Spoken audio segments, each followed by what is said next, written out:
This time it really feels like the end for BioWare. And honestly, maybe it's time to let this studio go and remember it for what it once was, not what it's become. Welcome to 73 of you on my channel. And in this video, I want to talk about the situation surrounding BioWare in the wake of EA's massive buyout and why I believe the studio's fate is sealed. My first real BioWare experience was Dragon Age Origins. That game defined what an RPG could be for me. Brutal, grim, aggressive, and with great storytelling. But the obsession started with Mass Effect, and to this day I think the Mass Effect trilogy is the greatest sci-fi RPG ever made. The death of the studio, the fact that BioWare survived as long as it did, is almost miraculous. After Andromeda, after Anthem, after countless delays and leadership shakeups, the studio has been running on borrowed time. And now with EA going private through the largest leveraged buyout, I think this is the final nail in the coffin, or at least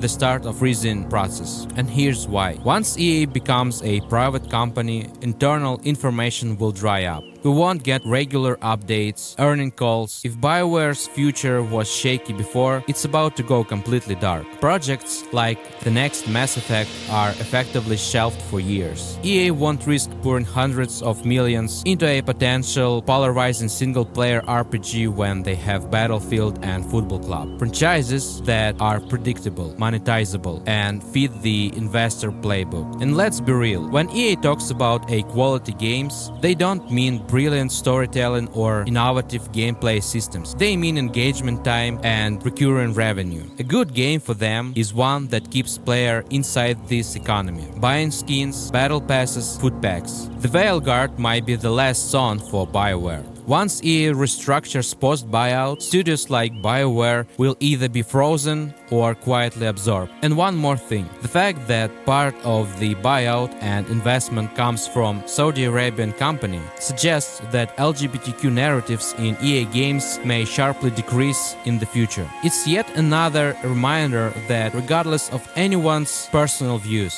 the ones who set the tone are those with the money, or in this case, those who just paid for EA. Whether that's good or bad, it's up to you to decide. I'll just say this. In Mass Effect, there were characters you could romance only if your Shepard was the same sex as them. And that was fine. Nobody complained, nobody screamed that LGBTQ representation was lacking. And you know why? Because those characters were written brilliantly. But later, when representation became more of a box to tick, something changed. Many of these LGBT characters started to feel forced, annoying, or poorly received by players, not because of who they were, but because they were badly written and blandly designed. It's a paradox, isn't it? Speculation. Fast forward 5 to 7 years, and Dragon Age and Mass Effect might be decent memories. If they are resurrected, it might end up like Perfect Dark. A tortured development cycle followed by cancellation or lifeless release. These IPs will simply stop being strategic priorities. And honestly, I'm not sad anymore, because there's a new generation of developers out there.